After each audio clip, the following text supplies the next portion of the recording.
Hello and welcome into Missing the Point. I am Hollywood Ray with the man, the myth, the legend, my guy, DK Sizzle, and our executive producer, Craig Alessandro. Yo, how we doing tonight, man?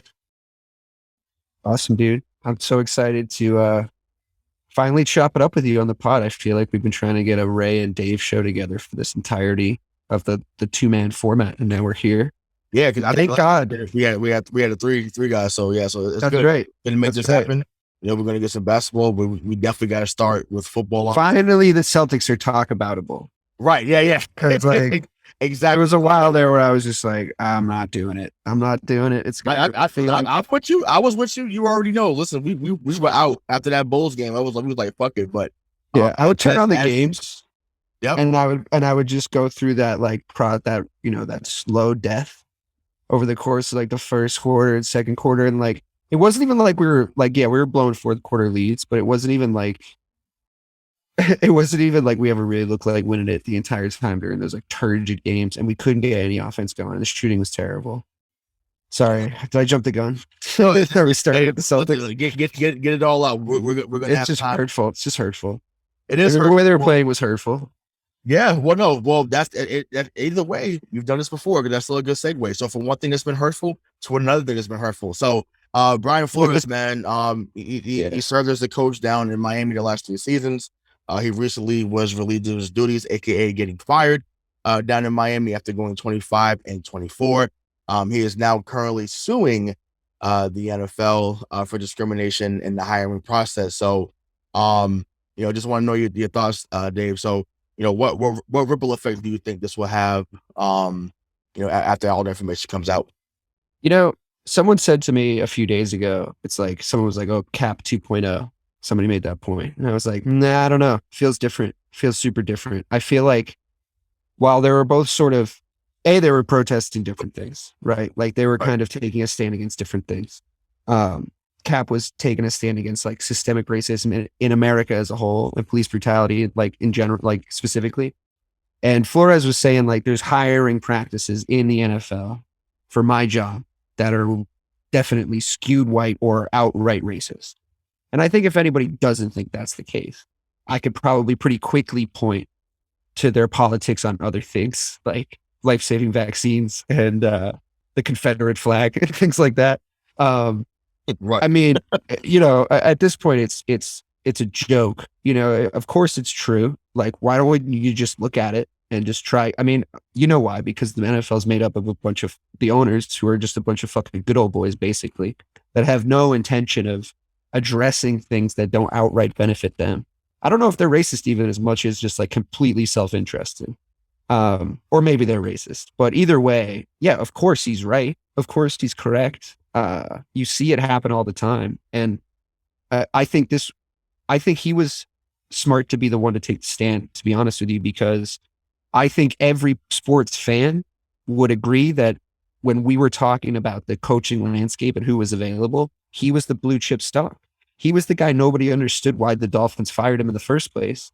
And every team that needed a coach wanted him. I really felt that way as far as the fan side of things goes. I would have loved to have him in Chicago. Chicago's a good example. The guy we basically hired on the philosophy of bringing in to make the defense a solid unit again. And he's going to bring in and he's going to foster team spirit. And he's going to bring in an offensive coordinator that can take care of Justin Fields. You would have gotten that with Flores. And to me, Flores has already approved the commodity. So I wonder why we didn't just go and get him. Yeah, I mean, you and I have talked about it in the past, like the treatment of certain coaches, like Lovie Smith, for example, in Chicago. I think it sort of got the same rub. You take a team 15-1 and bring them through Green Bay and take them to the Super Bowl and through Drew Brees and take them to the Super Bowl. To lose, but like, come on, they didn't give him enough time again after that. And I think because reasons, like I just think a Jim Harbaugh or a John Harbaugh would have gotten like a couple extra years, and I think we know why. So yeah, I think he's right. But I guess it's not what you know, it's what you can prove. So I'm excited to see the progress of his lawsuit. I hope this doesn't mean what it meant for Cap. Which means no one's going to touch him with a 10-foot pole now. Like, I don't see why I don't see why he can't have a job still. I mean, I kind of do, I guess. I guess I see the conflict of interest, but do you think anyone's going to hire him? Do you think that's going to happen? I mean, I would hope so. I think now, people are realizing, like, I guess if he was speaking about social injustice as well, I think they probably would have shied away from it because, no one wants to deal with that distraction, as I put that in air quotes. But they'd be dumb right now not to at least look at him now, especially now that they're under the fire, they're under the light. So, listen, the man made Tua Tagovailoa irrelevant. That alone should get you at least 3 or 4 years somewhere else. Like, and I don't mean to make light of it because it's a messed up situation, but it's just like, yo, like, like I said, we talked about Lovie Smith, we talked about Jim Caldwell, Eric Bieniemy, who's, been a commodity the last 2 years, but for whatever reason hasn't gotten that look. The Leslie Frazier's of the world, like they're Hugh Jackson. Josh McDaniels, the second he wants to go and try again, he gets to walk right in. Yeah. After playing Indianapolis, I mean, listen, I'm happy about that. So I'm happy about him leaving. So that's a quick aside. But yes, he gets opportunity after opportunity. People that look like him continue to get opportunity after opportunity. So yeah, I mean, I think it'll be a while before he gets another job, unfortunately. And that's what happens though, whenever you shake the system, and that's what he's trying to do. He's trying to shake the system. Although there's going to be folks that agree with him silently because no one's going to say out loud they firmly agree. Yeah, or like anonymously in the yeah, exactly. Yeah. Oh, it's like call 555-0125. It's like come on, like just say it's okay. Guys, all say it with your fucking chest. It's fine. Exactly. We want to hear it. It's cool. Right. Don't be on that bullshit. Just say what's on your mind. But yeah. I'm surprised, but not surprised that more black players and other coaches have not said much. Agreed. Actually annoyed by it, honestly. Like I feel like, if NFL is the number one brand, like it is. So it's not like people are gonna firmly stop watching just because you say, hey, we stand with Brian Flores. And that's all you have to say. It ain't like you're literally standing with him because you're gonna go back home, you're gonna lay in your king size bed, you're gonna work out, whatever, do your thing. But all you have to write, I stand with Brian Flores. That's all you have to do. And people think, oh my gosh, they're standing together. They're in unity. It's like, no one can divide them. It's like that's all you have to do. But there's strength in numbers there, and it's difficult to it's difficult to kind of reason with it from this side because you want them to do the brave thing. It's indicative, I think, of the kind of organization the NFL is to work for behind the scenes, because I think the fact that so few people over the years, not even just to do with this situation, have been so scared to bite the hand that feeds them, because I think they do sort of respond a little brutally. And I think their statement is a great example of that, because their statement is essentially denying the existence of any level of systemic racist hiring practices in their organization, which I don't think is true of any organization of the size and scope of the NFL, never mind one smaller. So I just feel like if I was in the room, just from a PR standpoint, I would have loved something like, hey, if he feels this way, like this would be a great opportunity for us to look at it as a whole. We'll let an individual team speak for themselves on their hiring practices, but like the NFL is with you. We're not mad at you for this. Don't worry about it. We're just going to take a look at it and have conversations about it. But it was very like, we can like, I don't know exactly the wording, but it was like, we completely refute any allegations of racism. I mean, look at what John Elway said. John Elway was like, look, fuck y'all. I'm not in this. It's not me. Right. You're not AKA the Denvers. Right. The Denver's like, he's like, look, I'm not involved in this shit. Don't do no at all. Listen, we look. Hey, I don't know. I forgot how John always sounds, but I could just hear him saying like, hey, like we gave the guy a fair shake. We did. Promise. We gave the guy a fair shake. Come on, we looked at him long and hard. Pause. But gave him a long look back at 2019. Well, really, did you? Because you chose the guy. You chose Vance Joseph over Brian Flores. Really? Yeah. Vance Joseph. Really? Like I said, once again, we see what he did in Miami. So we did as the coordinator over in New England. So I mean, you say that you gave him that opportunity, and that you strongly considered him, but As someone who looks like Brian Flores, I cannot tell you how many times I've been told you were strongly considered for a role. Yeah. No? Yeah. And it's just like, it's unbelievable. And even I'll keep it to this, even certain positions within the radio field. Oh, you consider for this, we thought about this. Well, guess what? I got my own shit now. Thank you, Craig. Thank you, Dave. Thank you to the other four of y'all. We got our own shit now. So yeah, we're everywhere. But I had to put that out there. But yeah, well, I want to get into the Rooney Rule, right? Because that obviously that rule is tied to minority, or it's supposed to be, came from the owner of the Pittsburgh Steelers. So, I feel like I know the instances, but I have to ask you because I want to see where your stance is. And Craig, if you want to chime in, you can as well. What amendment, or does an amendment need to be given, for the Rooney Rule? Yeah, I mean, it sort of is a rule that it's a nice thought, but it doesn't actually pay any real like effect or solution to the issue, it seems, because I mean, are you just like bringing in a carousel of black coaches to meet a minimum and you're never going to hire them? Then like, what's the point in the rule? So from that front, I think it's difficult because it's sort of an insidious beast, because you can just kind of be like, no, we gave it to the best qualified person. And unless you're like sitting down and like comparing the two resumes, as I think is the case in a lot of the people that didn't hire Brian Flores, but hired somebody else, it's not a matter of there's two equal candidates and the job goes to the white person, more often than not. It's the fact that in this situation as well, there were two unequal candidates. Brian Flores was just like better.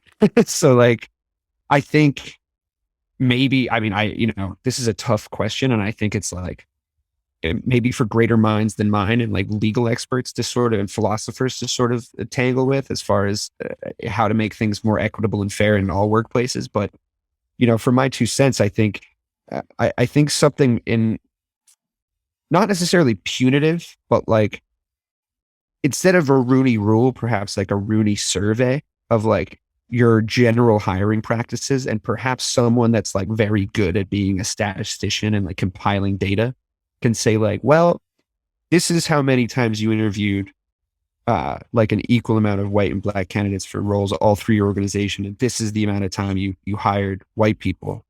And this is how many instances their resumes were, virtually identical. And maybe we could look at and this is just me throwing shit at the wall, but maybe we could look at the solid numbers in different organizations, because, you could take a crack at it right off the bat, which ones you would guess, certain organizations in certain cities and certain states, I think, would probably fail that sort of grading system if we invented it, and maybe we just scarlet letter them with it, and not necessarily put anything punitive behind it, but just be like, yeah, we've labeled you as like a more racist organization because of your hiring practices, and like you're not doing great, but it's like a health score, you can like work on it and you can bring it up, and it's not necessarily the way to get the score up isn't necessarily just like hire more black people or hire more Hispanic people or hire more Asian people.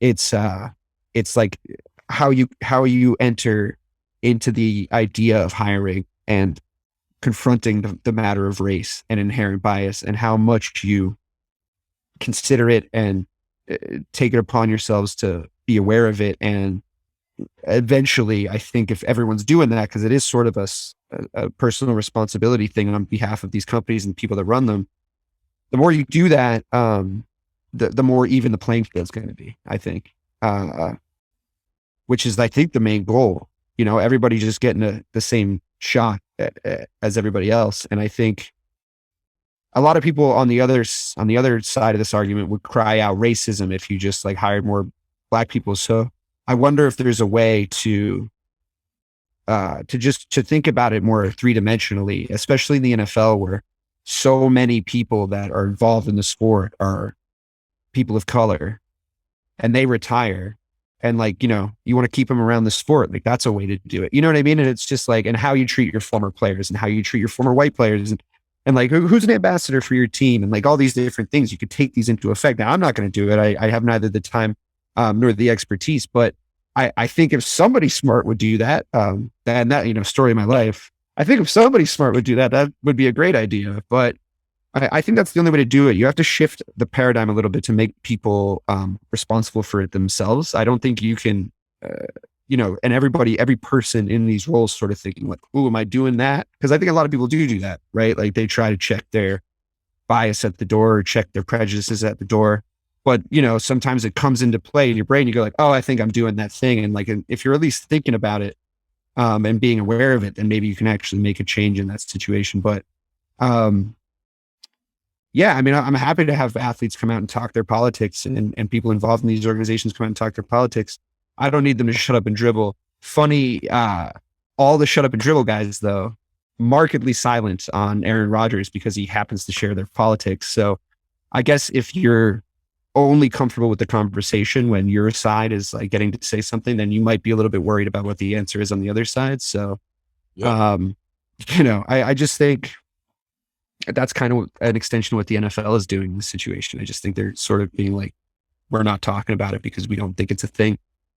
And it's like, talking about it's the only way to fix it, dummies. I just got to stay around, I don't get it.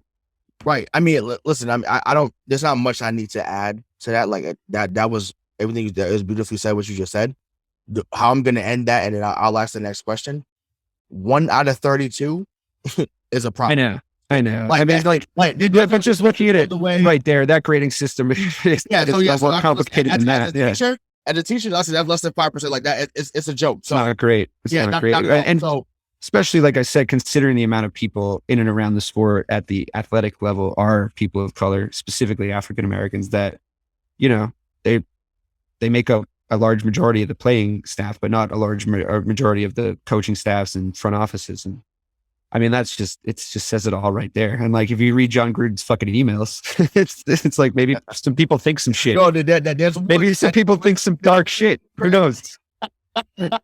Where's the meter? Which I gotta say, I knew it was coming at some point. I gotta say, I knew he was. I knew he was a buffoon. I knew he was a buffoon. It's my all-time greatest take. It couldn't have ended more spectacularly. Unless he walked out into the middle of that giant stadium in Las Vegas and just poured gasoline on himself and just lit himself on fire. I don't see any way it could have ended better for me. Not so great for the people he was talking about, the racist piece of shit, but like, whatever. Right. At least he got fired. So that's right. Exactly. But and I, like, this last thing I want to get on this before we move on, but I think Hugh Jackson said it on the Face First podcast with Ryan Clark. I believe he talked about getting paid $100,000 for each loss. And I'll get into that first before I throw it back to you. It's like, what? Like, now listen, to make light of it, if you was giving me $100,000 for each loss, I'd have been $1.6 million richer. Yeah. You feel me? 1.7 now. 1.7 now. 1.7. Yeah, right. So I'd have been paying even more incentive. Yeah. You'd be like, add games to the season. I'm pro adding games to the season. Yeah, exactly. Agreed. I need my money up front. You feel me? So I'll go to Detroit and lose. It's like the easiest thing you could ever do. It's easier than walking and chewing gum at the same time.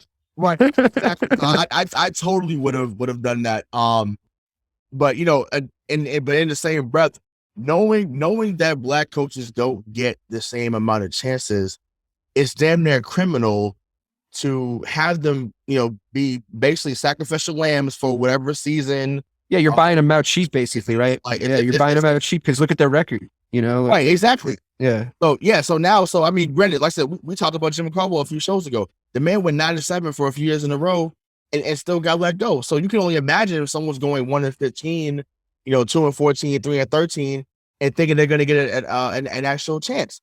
Like I said, Marvin Lewis and Mike Tomlin, only two guys I know that's been around for a decade plus and still had a fair shake. You know what I'm saying? So not Arshell, obviously not, Mike Tomlin being seemingly at the right, Mike Tomlin being seemingly at the right organization for that. Like, I think if I was gonna, and I know I do big up the Steelers in a lot of ways, but I do think the ownership's like a little bit, like if we did my magic grading system, I think they'd be doing pretty well in the like hiring practices and like general sort of treatment of the situation, and they seem like good dudes, like in general, and ladies. But I think in the media you can still see what happens to Mike Tomlin. So I don't know if he gets as much credit as like for his successes as like a coach that didn't look like Mike Tomlin would get. Do you know what I mean? So yeah, there's two sides to, I mean, I'm critical of him, a lot of the time. And it's like, I wonder if that's my internal bias, just like being more critical of him than I would like a Bill Belichick. I mean, I know they're not on the same level of coaching, but it's like, I just do see him get put through a different lens sometimes. And like, clearly that power struggle with Flores, like, and everything that went on down there, like clearly that played a part in that too, right? Don't you think? Oh yeah, for sure. Like him getting fired in the first place. Yeah, no, for sure. It's just super unfortunate, and I can't believe we got this far. And I'm like, I say everything is coming back to me at once. That damn text message. What? Yeah. Hell, what are we doing, man? Like, it's just an old guy not being able to work a phone, don't you? No, he's been around, and I get it. Like, it's the cool thing to say. Oh, like he doesn't know about Snapchat. No, like you've got to know. Yeah, I don't know if you're giving your NFL coaches those like shitty Microsoft tablets. Yeah, I know he slammed one last year. But listen, don't tell me that he didn't know what was going on. Like I can't get with that. And I know people have made their jokes about it. Well, what do you think his intentions were? What do you think his intentions were by intentionally like letting the cat out of the bag like that? I don't know. I wish I knew. And I said we'll never know because he's not going to say anything. But I just think, to me, like, you just cannot make that type of mistake. And once again, what resonated once again, because I look like Brian Flores, it's like, yo, that thanks Bill. Like that shit hit different because once again, I've been there where, not to that extent where it's like, you're gonna get a job and it doesn't happen like that. But it's like, you're thinking someone's in your corner, gonna do, gonna help you out in some capacity. And then it's like, oh, it was kind of like a matter of fact. Like, oh, well, I messed that one up. Okay, my life was on a fucking line, bro. Like, so like this is not, it's not a game. So, I don't know. I just think, for someone who's so diligent and tries to make sure that he's always on top of everything, that was super careless. So I don't care that he's about to be 70 years old and maybe doesn't know if I could care less about that. Don't tell me that he didn't know. And once again, it could have been an honest mistake. I just, like I said, at this moment, I just don't buy that. I hope that he comes out in a press conference and talks about that. Once again, yeah, well, he's very giving in those situations. So it's out there, so it's not like it's already out there. So it's not like Brian Flores is going to keep coming. So it's not a matter of, well, let's just kind of sweep it under the rug. I know the Giants said, well, Mr. Belichick doesn't speak for us. I mean, but y'all just wanted him a few years ago to come coach y'all. So let's not. Is he just going to get pounded with this all season? You think? As an answer, maybe in the off season could have still, but by the time we get to July. It's like, how do you see the progression of Mac Jones in year two? Like, what are some things you're looking for early on in the show? Like, that's the question is going to be. Like, we'll see if someone has the gut. I mean, if someone had the guts to ask him about his New Year's resolutions, they damn sure better ask about this, because this is way more fucking important than, what are you doing? Are you going to lose 10 pounds, or are you going to have Nike keep making the picks? Like, who knows? Maybe Nike sent the text. Maybe Nike said, Hey, Brian, maybe you're not getting jobs. Maybe it was Nike. Maybe it was the fucking dog. Maybe that's what it was. Okay. Maybe there you go. That's my conclusion. You asked me a question. Maybe it was Nike. Nike sent the text saying, Hey, Brian, I messed that up or whatever. So yeah, we're living real life Family Guy. That's what's going on. So maybe that's what it was. So, there you go. We solved the case here. This is the point. DK, Hollywood Ray, we solved it. It was Nike.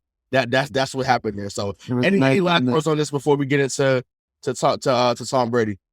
No, I hope we haven't heard the end of Brian Flores is all. I think he's a good coach, and I thought it was great what he did with the Dolphins this season. I thought it was a huge turnaround, and a turnaround like that is right away. I'm going to give the credit to the coaching when something like that happens. Mm-hmm. And it was pretty clear that it was him and his staff doing that. And I'm not sure what went down to get him fired, but I hope he gets a job, and I hope that he doesn't stop talking about it because he's not wrong. Yep, facts, agreed. So yeah, so all right, so well, just a small story happened up here. Other Brady who's not playing here anymore, but Tom Brady, who played here for a million years. Were you mad about the statement? Were you mad? Tell me. We're gonna get into it. I wasn't necessarily. Yeah, we can say I wasn't necessarily. I wasn't mad about it. I thought it was actually pretty funny. That he went through, that people were so enraged about that. It's like, yo, like, and great. I was a part of the team that was like, well, he said something 2 years ago. It's like, yo, the man plays for Tampa Bay right now. Yeah. So it's just like, yo, listen, he I think a day later or two, it came out that he was gonna do the sign a 1-day contract. He'll probably have a long ass press conference and talk about that stuff then. Like, it's cool. But yeah, he clearly has ill feelings or ill will towards, Bill and some others in the organization. And hey, it is what it is. And right now, Bill ain't looking too good. So I'm just like, honestly, anything that puts Bill in the negative light right now, fuck him. That's where I'm at right now. I had moments like that throughout the season where I was out on him. So wait, I'm sorry. Hold on a second. You're saying you're out on Bill Belichick? I would say I had moments during the season when I was out. Like when they were 2-4, I was ready to move on at 2-4. I was getting pissed. That's drastic. No, that's how bad it was though. Because I was like, you spent almost $200 million in the season, and I'm like, you losing games that you should win. Like I was pissed. But obviously they ended up turning it around and made the playoffs. But yeah, it was awful.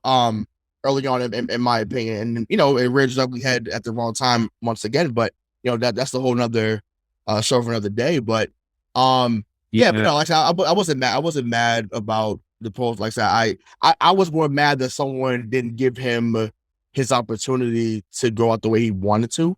Because clearly there's someone in his circle said something to Schefter or whoever reported that. I thought that was pretty whack. Yeah, I feel like if you're Schefter, you got to confirm it with him, right? Right, of course. And I mean, like, what do you do, man? But that's the news cycle nowadays. Like no one wants to be. No one cares about being right and accurate. Everyone wants.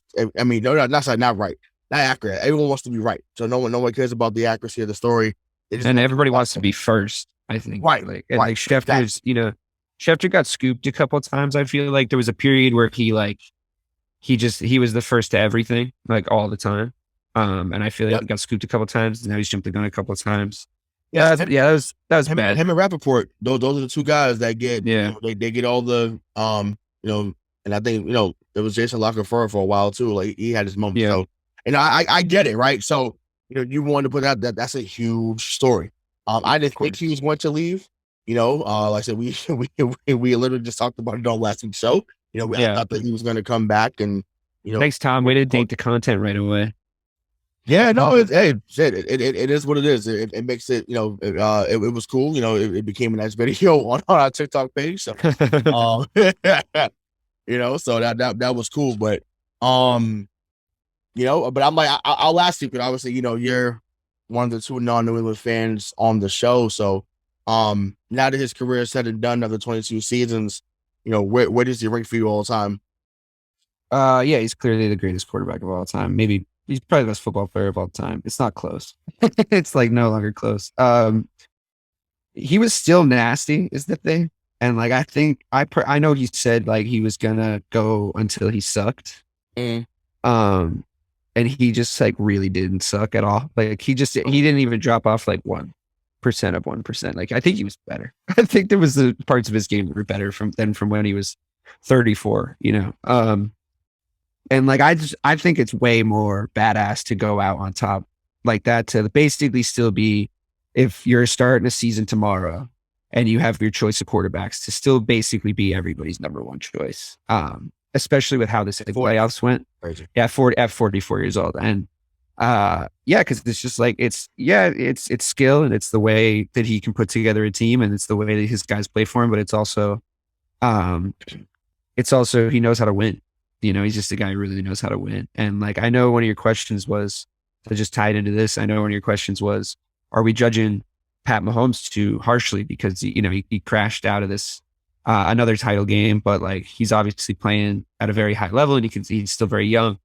I think we're judging him in the Brady era, like the post Brady era. I think that it's pretty clear that the big question on everybody's minds is anybody going to be able to be that good ever again? Is that now the yard? How long is this going to be the yardstick for?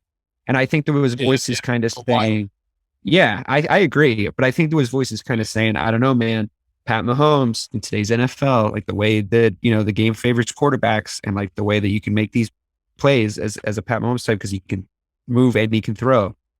And the team he has around him, like maybe, but it's an unfair standard, but it is sort of the standard now, unfortunately. Like that is the measuring stick that everyone should use to test themselves against. It's Brady or bust for all-time greats now. You know what I mean? Like, who gives a shit about the conversation of, oh, well, who's like the best of the rest? You know what I mean? Like, who's the best? It's like, who cares? We know who the best guy is, that's who's to beat. And if you really want to achieve greatness, in sports, that's who you should be setting yourself against. That's the standard you should be looking at. Like, if anybody's sitting there going like, well, that's just not possible. Well, get the fuck out of here then. You're obviously never going to do it. I bet somebody does get 8 one day. I really do. I bet we see it in our lifetime. But it was cool to watch. It was cool to watch as a little kid,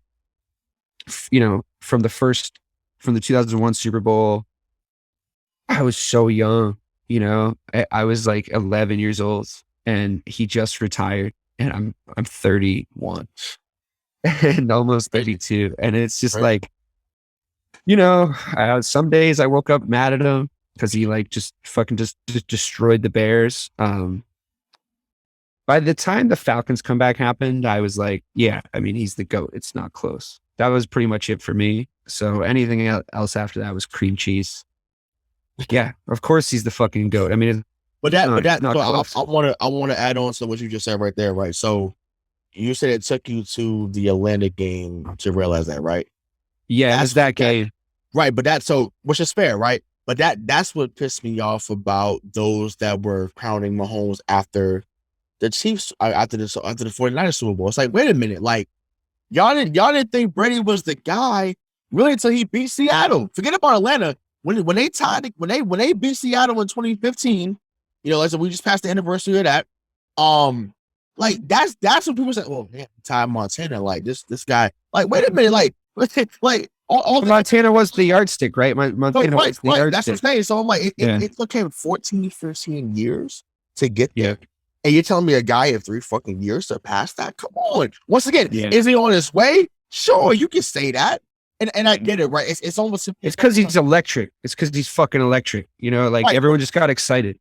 But you can't get up and I the best way I can say it, because once again, being a basketball guy, right? And we wasn't one of the 2 guys I'm gonna say we wasn't around to ever see him play because we weren't born yet, or none of us on this show were born yet. But so I think about it as Dr. J and then Michael Jordan, right?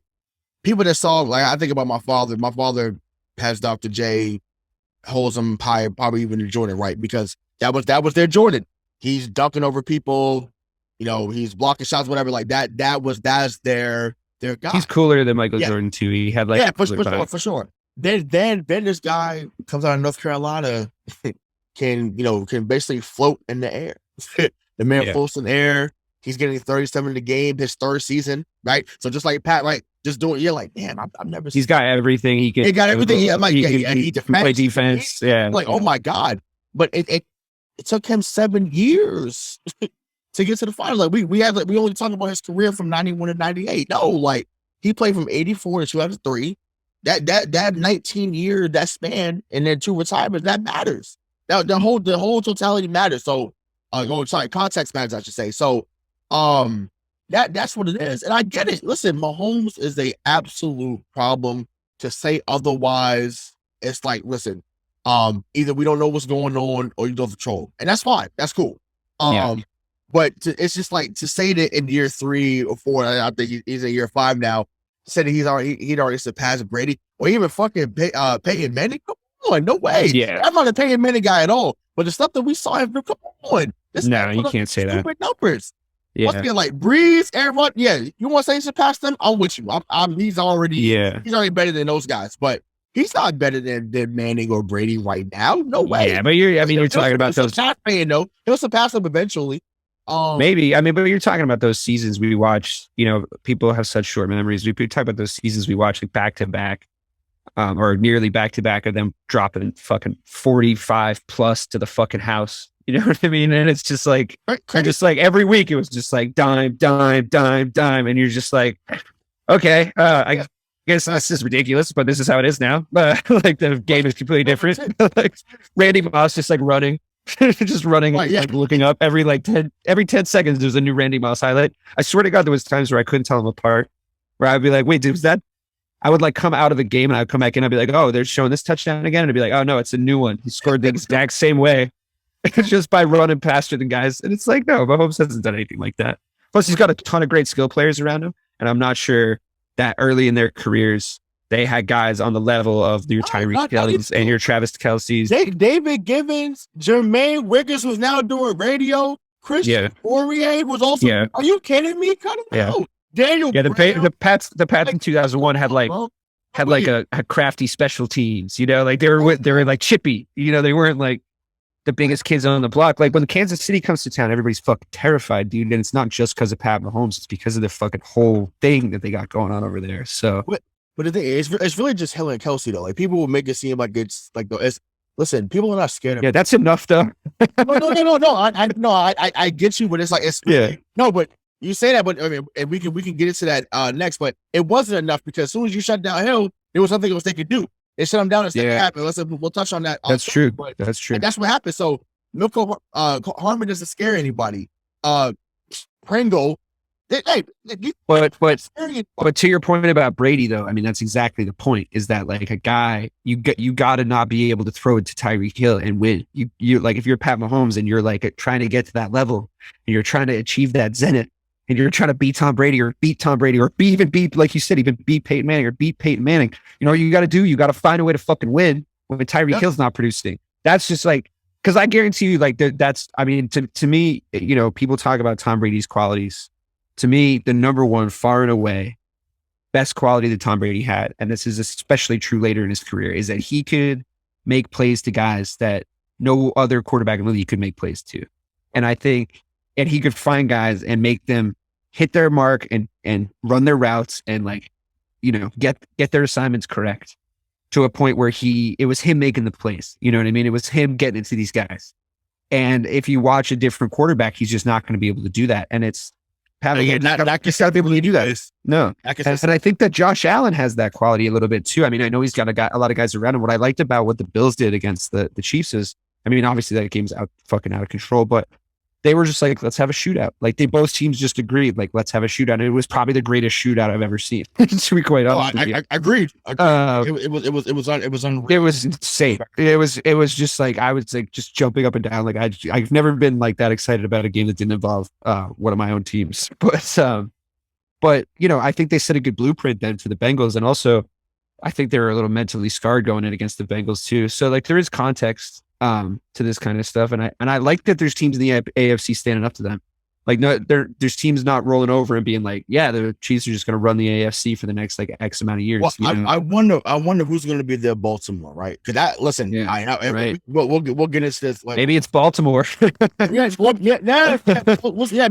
be Baltimore. Maybe we'll. I kind of like them. I know it's an unpopular opinion on this podcast. You and I are the two. But no, that's fine. I'm listening. Lamar Jackson can play. The man went down. Yeah, they didn't win another fucking game. So I don't want to hear. For me, it's just if he won a Super Bowl. Period. Yeah, if Lamar Jackson won a Super Bowl, that would be the funnest playoffs any of us have ever watched. Like that, like other than this one maybe, but like Lamar Jackson on the road to Super Bowl and winning, it would be insane. It's like so much shit would happen. Like I was at a Discord. Oh my god. Oh, I had funny messages galore because that is. Like I said, he's so fun to watch. Like, why are you hating on him? He's so fun to watch. Who cares? Like, because the Patriots fans hate Baltimore, I get that, but yeah, he's so much awesome. But yeah, we'll see who becomes their Baltimore. Like I said, will it be Burrow? Will it be Will it be Allen? Will it be Herbert eventually? Who knows? So the AFC is set up for years. Who knows? Maybe Mac Jones takes a leap. I was gonna say, I can't believe you didn't say Mac Jones. Because he's not in that. He's in the next tier. And if we're realistic, like he's in that next tier right now. Once again, had a very good rookie season. I think that he was leaps and bounds better by the end of the year than he was. It's understandable too that he faded. I mean, that happens to rookies, right? Like, right, yeah, exactly. Can't keep up that curve was going to happen. The learning curve was there, and actually he answered the call many times, and there was plenty of games where he made throws and made plays that if he didn't make those plays and throws, that they wouldn't have been in the position they were in. So, who were you when the draft happened? When the draft happened, and they traded up for Jones. Were you? Well, they didn't trade it. They stayed. Or sorry, when Chicago traded up for Fields, were you like in Mike's camp where you were like, oh, I wanted Justin Fields, or did you think Mac Jones was better? I wanted Lance. Gotcha. Lance was the guy. I was like, between those two though, who would you have rather? Oh, I want to trade. Oh, between Lance and Jones. Well, between your guy at the start and now that you've seen both of their rookie seasons. Would you do the same thing again? I'm definitely riding with Mac now. I didn't feel that way at the beginning, but listen, maybe Trey Lance looks different in New England though too. Now, Justin Fields will have a bright future. To say otherwise, I think once again, either you don't know what's going on or you want to troll. It depends. It depends on the offense. It depends on the offense that they put together around them. You know what I mean? They're gonna have to. But that's either way. At the quarterback position for the next 10 to 15 years, if everyone stays healthy, is very bright all the way. It's a good generation. Yeah, for sure. And it's the NFL is in a good spot for sure. So racism. Right. Yeah.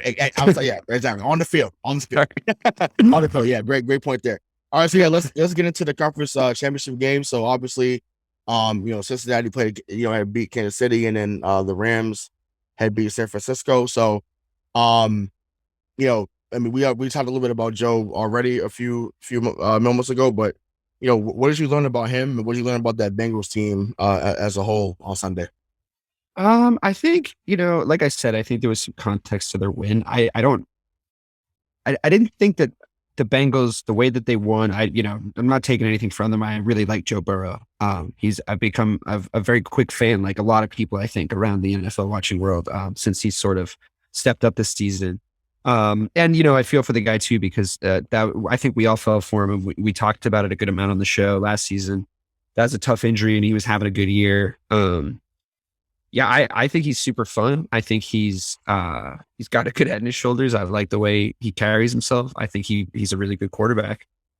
Do I think that the Bengals are better than the Chiefs? No, I don't. But they're in the Super Bowl, so it doesn't really fucking matter.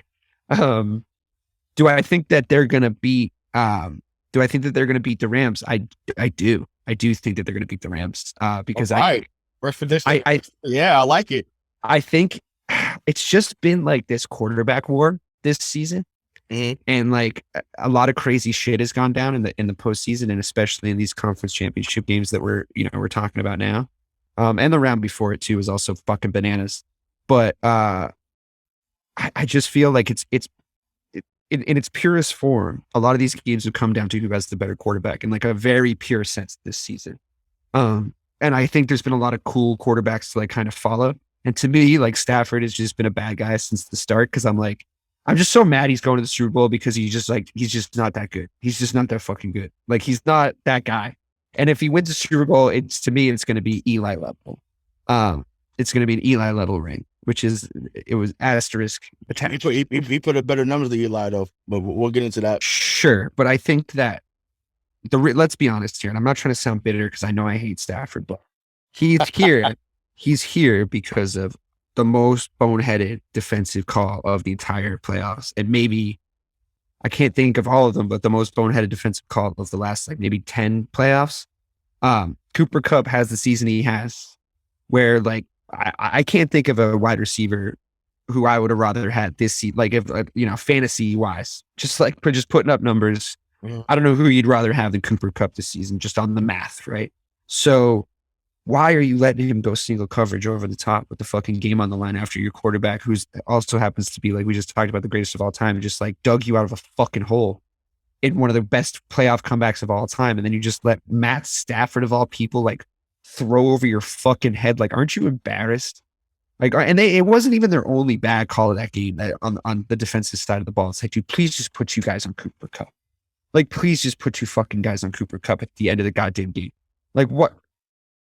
Why are you trying to be fancy, bro? Like I don't understand. Just put you guys on him. But doesn't it, and really in any Super Bowl run, so whether it's a New England run or whether it's, when Chicago went back in '06, like it's some luck has to be involved. Some stupid players on the other team's behalf has to be involved. So I don't hold that like the blown interception. Serves your point, but it doesn't make it, to me, it doesn't take away from what they've been able to do.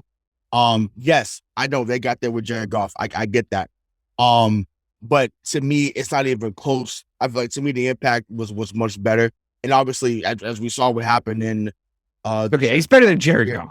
I'll admit that. No, right. But I'm saying, but it's like when you make that swap, it was like it really was Super Bowl or bust for them.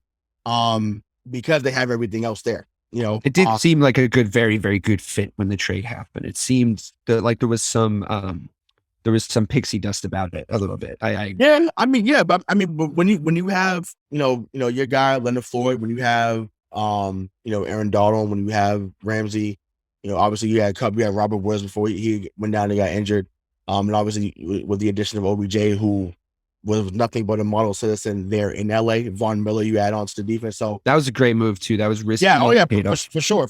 So I think that's where they realize, like, look, we have to go for broke right now. Like we have a window. This core has been to the Super Bowl. We're looking to get there again. We got to compete with Tampa Bay. We got to compete with the other powers in the NFC. So. Yeah, he won the game. They capitalized. I mean, listen, I've said it on the show. I'll say this. I wanted Stafford in New England. I think that he could play. I really do. The numbers were consistent throughout. Yes, you're going to make bad plays when you play in a franchise where if you don't play well, it's not even close. You play well, you got a chance. If you don't play well, it's over because nothing else around you is going to contribute to winning. And I think I said it on the show last week, but it was so funny that play that you're talking about where Antoine Winfield got burned. It was so fitting that Sue was the guy that was running towards Matthew Stafford. I thought that was just so fitting. Like that, I said, oh, they might actually go to the Super Bowl. Because I'm just like, I didn't. And to me, I'm like, they were going to beat the Packers. They was going to beat the Packers. Yeah, well, you knew the Packers were going to crash out because, like, So they was going to be at. So I was even concerned as they got there, but yeah, I said, wow, I said this is crazy, but I hear you. There definitely was some loser mentality moments for sure in Detroit. I'm not going to sit here. I just think Jared Goff would have made that throw. I mean, he probably wouldn't have made all the throws to get them there. That last one, because Gurley was still a major part of their offense when they went a few years ago. So I feel like it was a lot of check down Charlie to Gurley. Sure, but I'm saying if he's in that situation, I mean, I would make that fucking pass. I would hope so. It was the easiest throw ever. It wasn't like the most special throw you've ever seen, though. You know what I mean? It wasn't like Stafford was like, isn't that Stafford magic? I know, but it was like he just dropped it into him like. It was they're playing fucking catch in the fucking backyard. The coverage was non-existent.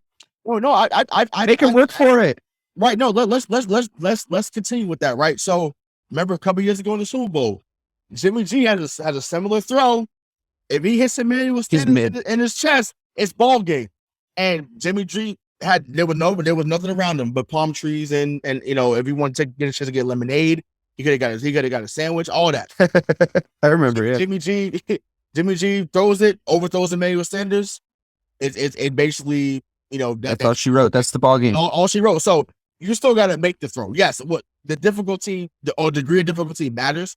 And it wasn't easy to throw, but you still got to make it. And the fact that you made it, and like I said, Sue was running at him. It wasn't like he was just. You know what it reminded me of? Honestly, yep. It's like it reminded me of the kind of heartbreak that like an EA Sports made game can bring into your life, like a FIFA or a Madden, where like you like it's just that those games like they just don't reward you for the kind of hard work that Tom Brady put in on the drives to get his team into winning position and the plays that he made, and he like made those like 10 plays. And how many times have you been playing a Madden game where you work your ass off to like get up by 3, but it's Madden.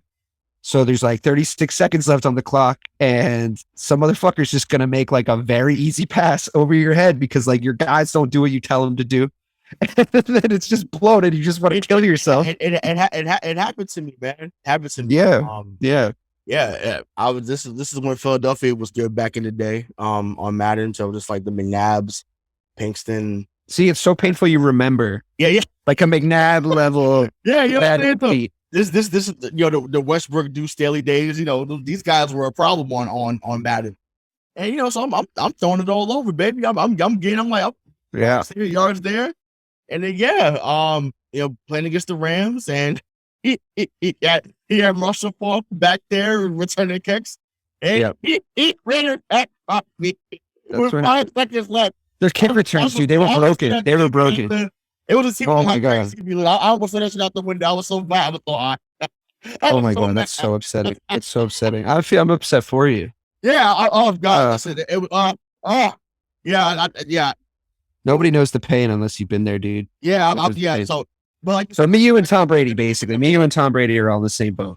We're basically the same guy. Yeah. Exactly. But let's. I want to go back to San Francisco, right? So obviously. They were the losers. Jimmy G didn't play well. Debo he's mid. You see, he's a problem. He's mid. Yeah. So I mean, have we seen the end of Jimmy G in at San Francisco? And where do you think he goes? I mean, I think it's fair to say he's not going to get it done there, right? I think that's kind of fair. Yeah. I would love. I'm glad Mac Jones had the season that he had, because like the conversations about Jimmy G coming back to New England were just getting so incessant. It's like. Yeah, I mean, maybe Bill Belichick can get that kind of stuff out of his game, maybe. But like at this point, you got your guy, so I don't think we should entertain that possibility anymore. I don't think you draft obviously the way that you draft if you're San Francisco, if you're like planning to keep Jimmy G for much longer. And if you believe in your drafting, I think you get your guy in there and you use the salary that, because you're paying him a rookie QB salary, you use the salary that you freed up with a Jimmy Garoppolo, and you try and get him some skill guys and you try and build a team. I think they're young enough. I think they have enough like good offensive players to like start that process. And I just don't think San Francisco are going to get it done. I mean, do you disagree? Do you think as they're currently constituted, they're going to come back stronger next year with him at quarterback? I don't think so. I mean, this was kind of an improbable run for them. Like they got hot. Yeah, exactly. That's the other. I mean, I think they were what going into. Actually, matter of fact, it's ironic. I think going into the Cincinnati game is when their season turned around. So, which is week 14. So, they're 6-7. They end up winning out there, and actually they won out. They won out to go 10-7.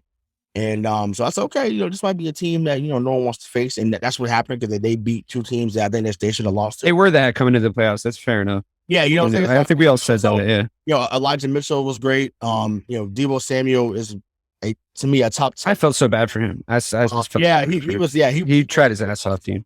Yeah, he was awesome. I think. And speaking about pain, like it's pain watching him dominate out there.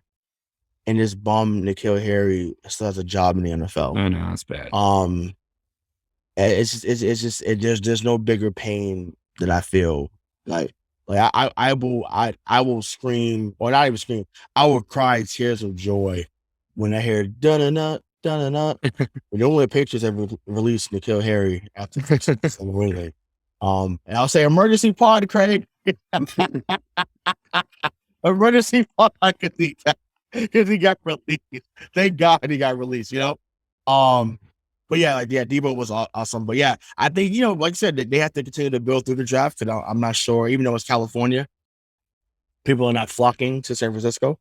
I think there's a way. I think there was a sort of it was very helpful for their franchise to make it as far as they did. I think there was a certain sense in the news media and in kind of fan interactions of like, Oh yeah, we like having the San Francisco 49ers be good. I think there's just sort of a consensus. If you're not a direct rival with them, I think I don't know. Their uniforms are cool, and they had Joe Montana and Jerry Rice, and they're involved in a lot of cool highlights when you're watching like old football footage.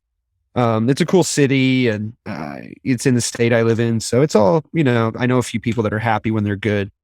I mean, obviously, I want the Bears to be better, but it's right. It's it didn't.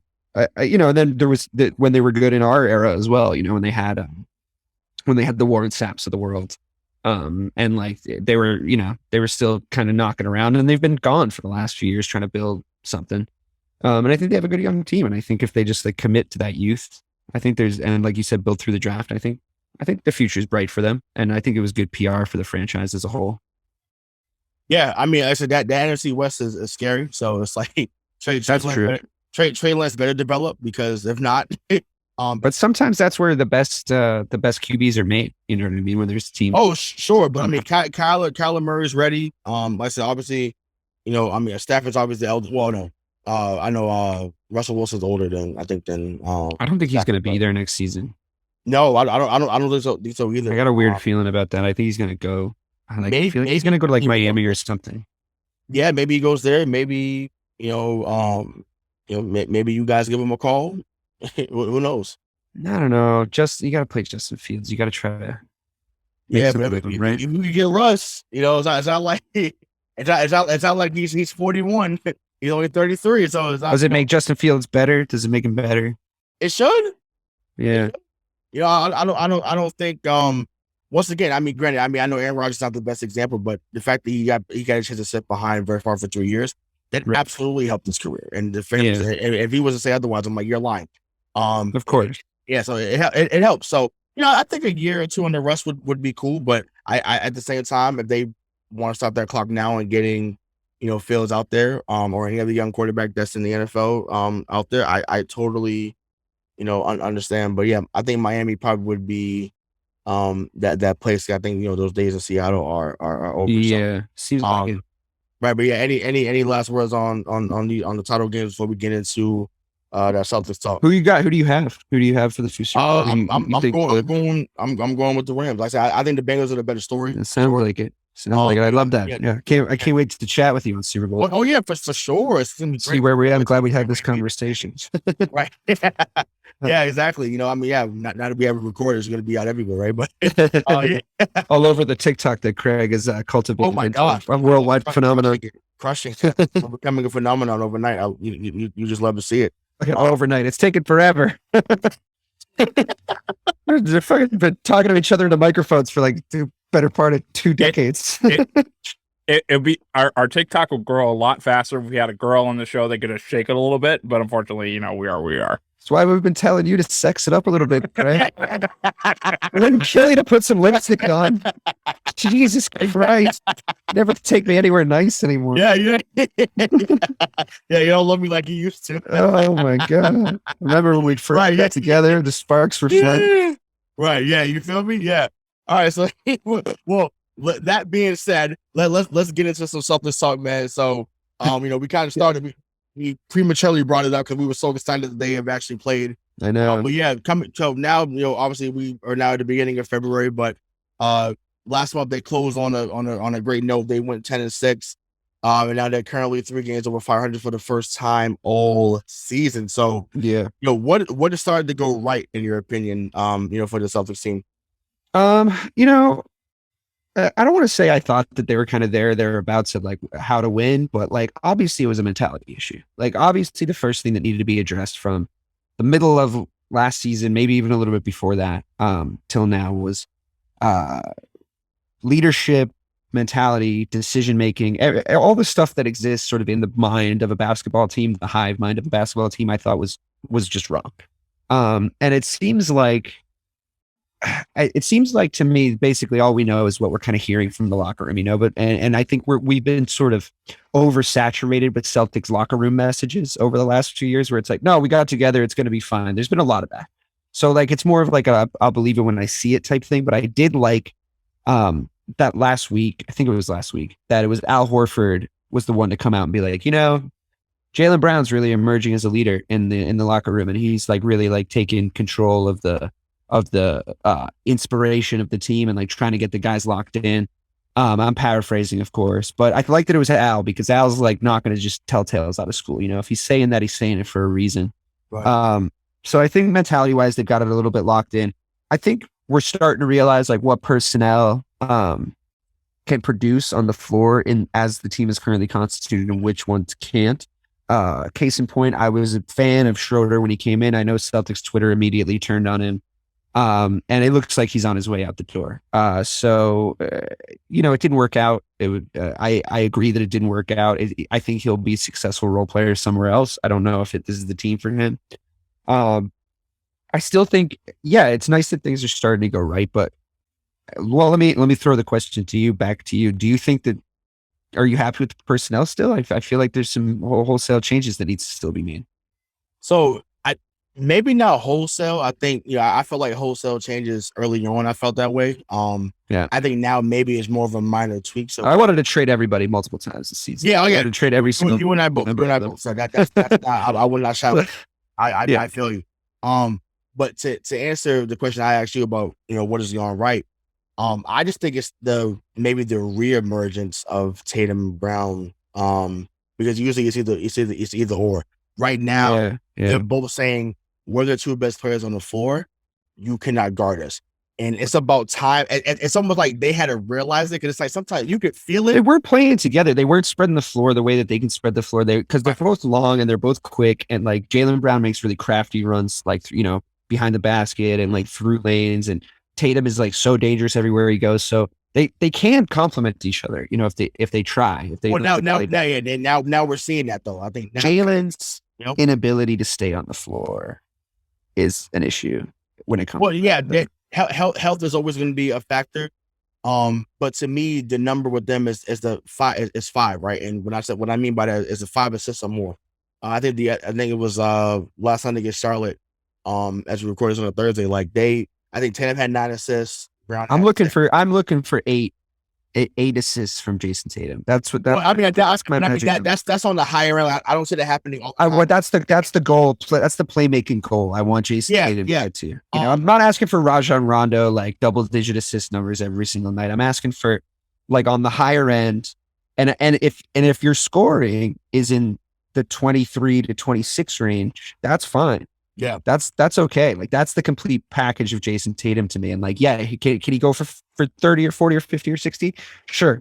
But like, just go out there and like be the problem that I know you can be. And I think that he's still trying to find his identity in that regard a little bit more, but I think he's going the right way. I mean, we've been talking about him improving his playmaking for the last 3 seasons, but I think now it's starting to finally click, right? I agree. Getting those assists. It has been great, and that to me has been the biggest transition for me with him. Same thing with Jaylen Brown, right? I think they both have to work on the handles though, because there's too many times when they get through the lane, and I do think defenders are a little bit more aggressive with them, and they're not getting the call they should get. I think it's their finishing in general, and I still think that we're a little skewed away from how often I'd like both of them to be going to the basket. Yeah. And I know I've been banging this fucking drum and it's getting annoying probably at this point, but a presence, like even Robert Williams in the way that he has sort of been amazing, been playing this sort of stretch big role very athletically, the thing that we wanted to see from him, basically. He seems like he's in 10 places at once defensively. I have been enjoying it, but I need someone, because I see it happen in flashes when Horford's on the floor. I need somebody to sort of clear the lane for those guys a little bit more. I find that we've so lacked underneath the basket a presence. I mean, listen, this isn't the A&E biography channel, but I grew up on the kind of basketball where I was just watching Shaquille O'Neal just shove his ass into other players and they would go flying. And that didn't just open up things for Shaquille O'Neal. You know what I mean? That opened up things for the Dwayne Wades and the Kobe Bryants of the world to make plays in the areas where those guys no longer were. You can have a battering ram down there still. I think it still works. I just think that maybe the body shape of the guy who's doing it looks a little bit different in today's NBA, and like his skill set is a little bit different. But I maintain that if Shaq had ever gone to the gym, he might have like shot over like a 53% free throw shooting. So, whatever. But I don't think he needed to in that iteration of the game, but I think it's very possible now. And I want that guy still because I think he's going to make those two guys better. So in other words, we need Giannis. And that would be an ideal. I'm not saying we're trying to shaft for Giannis, but there's guys out there, that I think like the Miles Turners of the world. I think that was just a very upsetting. Not getting him is like still sort of upsets me because I just think, like the Jared Allens of the world. I don't need huge numbers from these guys. I just need like a little bit of playmaking presence down low so that we can play a little bit of in and out ball. And I think that to me is where they look the best, where they go in and out and they make plays. And I know we harped on this early Brad Stevens sort of basketball, but like I have seen those guys succeed in that kind of system. And now that they've developed into the kind of players that they're kind of the most mature version of themselves at this point. Not like athletic prime or anything, but like we can see what their games look like and they're skewing in the right direction. I want to see them take it upon themselves to be the playmakers that I know that they can be and not necessarily have to rely on a system or running plays or making passes. And I think they sort of outgrew Brad in that way, where they were like, well, we want to be able to sort of like be the guys that can go and figure it out on the floor. And I do think this coaching staff is sort of letting them do that a little bit more. And I think it might take a little patience, but it doesn't take much for me to be optimistic about the Celtics. Like I like when they play well. I still watch when they don't. And it's some of those losses were just like very upsetting to watch, but there's always moments. I'm pretty much done with Marcus Smart though. I hate to say it. He's actually played a lot. He's played a lot better, honestly. Like, his bad cop is so frustrating to me that like, it's hard. But I think what he's finally realized, like, look, okay, if I'm not taking the shots and I'm getting anything between 5 to 10 assists, which he's been doing lately, like that's the formula for them to be all successful because he's the guy that's going to get them into the offense. It looks like his defense is back, so maybe it was a help. Yeah, that's nice too. That's the biggest thing with him. So, and every now and then he's gonna do like what he did last night. I think he had 18 last night. Like every now and then he's gonna have those moments where he gets 18 to 20 points. You're like, okay, cool. But I could always see him as the kind of guy where like in a play, like I like Marcus Smart in the Foxhole in a playoff series. You know what I mean? I like the idea of Marcus Smart in a Foxhole in a playoff series and the kind of guy that he is. It's just that when I haven't loved how he's been when things go wrong. I don't know if he's the guy to like really unite the team when things are going wrong. I think he's a good kind of engine guy when things are going right. Mm-hmm. But like if he ever thinks he needs to pull you out of a situation, like you're in for a long night, and it's just like that's the kind of stuff that's like been a little bit tough for me and frustrating. But I do agree that his defenses look better lately, and like that's what I want from him. That's all I really want from him. Yeah, defense and then the appropriate playmaking. But I will say, I think the turning point for him, and I want to get into some trade deadline stuff before we get out of here. But I think it was a game in Orlando this season when Tatum came to the podium and they had asked him what Marcus Smart said. He was like, "Look, like I know how to fucking play basketball." Like I think that was the moment there. Was like, look, you are a teammate, you are a leader, you are an awesome person, awesome player. But to say what you said about us publicly, like that's not gonna work. We handle shit internally. You do your part, I do my part to help us contribute, to contribute to wins, and then we go from there. So I think from that moment on, like I said, he's been because I think they went to Miami like the next time they smacked Miami down there. So they I think that was a turning point for him, man. For some reason, Marcus seems to listen to Ime Udoka more than he listened to Brad lately. So in the last few seasons. So I was gonna say, do you think it's the coaching staff like just getting him to make better decisions? Do you think that's what it is? Yeah, I think if that's what it is, I could see it as being a more permanent thing. Yeah, but I just feel like they give him that contract, so I feel like he will be here. Yeah. So, well, I mean, sure, he'll be here, but I mean, like, I can see his playing like this as a more permanent thing, as opposed to, and if that's the case, we're in business because that's really good for this. But if it's just him and what he feels like, trick or treat, what he feels like at this given moment, then I don't know how sustainable it is. But if it is the coaching staff, and you think it's the coaching staff, then great. If he's listening to the coaches and he's playing the way they want him to play, because he was not fucking listening to Brad Stevens at the end. Yeah, he was the guy who was listening to Brad the least, and none of them were listening to Brad, but he was really not listening to Brad extra. Right, exactly. But so obviously, we're in February, so that's trade season in the NBA. So You know, I think it's going to happen probably right before, or it might be after the All-Star break. So, you know, Yeah, it's like early, but isn't it like but early February usually? Whatever. yeah, whatever. Either way, it's approaching, right? So, what who are some targets you have in mind that you think can give an immediate impact? I don't know. I don't know who I want to make an immediate impact right now. I'm not really sure we need to be really making a trade at this point when we get all that money from Al's expiring stuff and his contract in the summer. I feel like let him play this out the way that they're kind of currently constituted. Like I wouldn't mind a couple of smaller moves. And like you heard the same thing about Schroeder, right? Like he's definitely going or gone already. I mean, I know they're looking to get something you know, back after, you know, they're trying to get something back from the name that's been thrown around a lot has been Troy Brown Jr. from Chicago. Yeah, that'd be fine. I mean, that's nothing. That's yeah, I don't know about, you know. That's not enough though. Like that's not enough. Now they talked about Norman Powell from Portland also in the deal. I said, now you're telling me you're gonna get Norman Powell and the Troy Brown, and like you could get that, you get both of those guys to come here, like that. now we can do something. Now that's the guy that's eating off the bench. And they you feel like we have to throw something else in though? Do you think we'd have to throw something else? I mean, yeah. Hey, if you want to take Neesmith and Langford, cool, take them. Like, see you later. Like we're obviously shopping now. Right. Yeah, of course. They have to be involved in any deal that they do probably. Yeah. You know, like I think Romeo will flourish somewhere else. I really do. I just think that it just wasn't working or hasn't worked here. You know what team he'd be great on? He'd play really well on like the Hornets.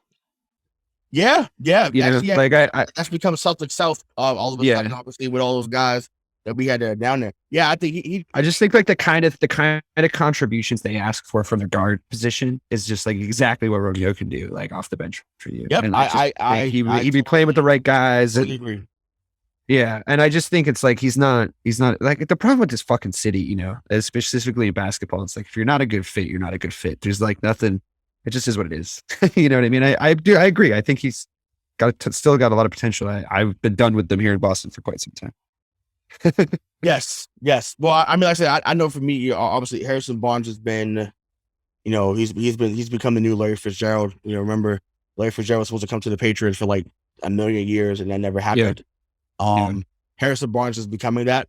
Mm-hmm. You know, I actually got a chance to meet him last week when the Kings came into town. Yeah. And I said, yo, shout out to USC. He was like, yes, sir. I wanted to be like, I hope to see you soon, but I couldn't say that in front of the coach's house. But that's great. I was like, hey, you know, because he didn't have a healthy season, man. But how do you like the stadium?